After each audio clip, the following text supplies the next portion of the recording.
হে everyone. তো এইটা ছিল আমাদের মিথিলেশের অন্নপ্রাশন। তো আমরা এই অন্নপ্রাশনটাকে কিভাবে সেলিব্রেট করলাম তোমাদের সাথে শেয়ার করব। তো দেখে নেওয়া যাক আমরা কি কি করলাম। এই যে আমাদের তাতান, এখানে তাতান স্নান করে এসে সমস্ত রিচুয়াল করে এসে মার কাছে সাজুগুজু করছে। আর এখানে সবাই ওকে দেখতে আসছে, ওকে আদর করছে। আর এত কিউট বাচ্চাটাকে আদর না করে কে পারে? তো সবাই এসে আদর করছিল, আর এত সুন্দর একটা পাঞ্জাবি পরে নেওয়ার পর আরও সুন্দর লাগছিল। তারপর ওকে ভাত খাওয়ানোর পর আমরা রাতের অনুষ্ঠানের জন্য রেডি হয়ে যাই। আর এত সুন্দর করে ডেকোরেট করেছিল, ভীষণ সুন্দর লাগছিল। পুরো অ্যাম্বিয়েন্সটাই আলাদা রকম হয়ে গেছিলো। চারিদিকে বেলুন আর লাইট দিয়ে সাজানো। আর এদিকে একটা ছোট্ট করে গান বাজনার আয়োজন করা হয়েছিল। আর এইদিকে আমাদের তাতানের, যেখানে কেক কাটা হবে, আবার যেখানে ফটোশ্যুট করা হচ্ছিল, এখানেও সুন্দরভাবে ডেকোরেশন করা হয়েছে। দেখতেই পাচ্ছ ভীষণ সুন্দর। তাতান, তাতানের বাবা মা ফটো তুলছে, আর আমি এদিকে স্টলে গিয়ে গন্ধরাজ মোমো খাচ্ছিলাম। আর আমার ক্যামেরার পিছনে আছে আমার দিদি, যে ভিডিও করে দিচ্ছে। আর ভীষণই সুন্দর হয়েছিল গন্ধরাজ মোমোগুলো। আর এদিকে ছিল নানা রকমের পাকোড়া, পনির পাকোড়া আর চিকেনের সামথিং কিছু একটা ছিল। মানে এটা হয়তো চিকেন কাবাব, আমার ঠিক মনে নেই। তবে তোমরা অবশ্যই কমেন্টে জানিও এটা কী হতে পারে।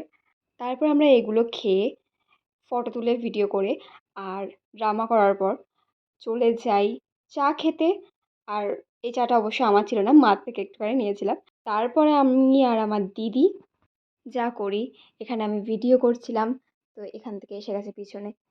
আর কি যে বললো ভগবানই জানে, আমি একটু ঠিক করে হেসে দিয়েছি। তারপরে একটু নাচার পরে আমরা আবার চলে যাই খাওয়া দাওয়ায়। আর খাওয়া দাওয়ায় ও মাই গড, যাই হোক দই ফুচকাটা ভীষণই সুন্দর ছিল।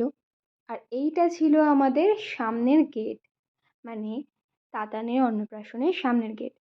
আর আমাদের তাতানের কেক তো রেডি হয়ে আছে, কিন্তু আমাদের তাতান ঘুমাচ্ছিল। তারপর আবার তাতানকে ডেকে আবার কেক কাটানো হয়। আর এখানে তাতান দাদার কোলে বসে, মানে তাতান বাবার কোলে বসে কেক কাটছিল। পরে আইসক্রিম খাবো বলে আর খাওয়াই হয়নি, কারণ তার আগেই শেষ হয়ে গেছিলো। তো এইটা অনেক আগে আমার বোন নিয়ে এসেছিল। এটা পাব রাইসের নলেন গুড় ফ্লেভার, ভীষণ সুন্দর খেতে ছিল। শাড়ি পরবো আর ভিডিও করব না, এটা তো হতেই পারে না। তো আমি ঝটপট একটা ভিডিও করে নিয়েছিলাম। তো কেমন লাগছে আমাকে অবশ্যই জানিও। আর এখানে আমি এটাই বলছিলাম যে আইসক্রিমটা শেষ হয়ে গেল কেন। যাই হোক, কিছু তো করার নেই। তারপর আমরা চলে যাই খাবার খেতে।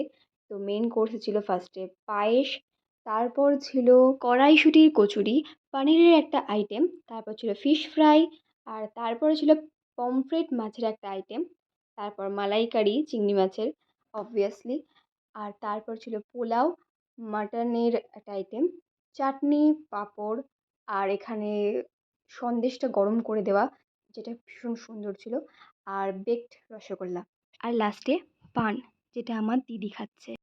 আর এখানে আমাদের মনি আমাদের তিনজনকে, মানে আমি, দিদি আর আমার বোনকে থুতথুড়ি দিচ্ছিল আর এরকম আঙুল কামড়ে দিচ্ছিল। এটাকে আমাদের বাঙালি মতে আই থিঙ্ক মানে নজর কাটানো বলে। তো আমরা এইভাবেই সেই দিনটা কাটিয়েছিলাম। তো তোমাদের কেমন লাগলো অবশ্যই জানিও।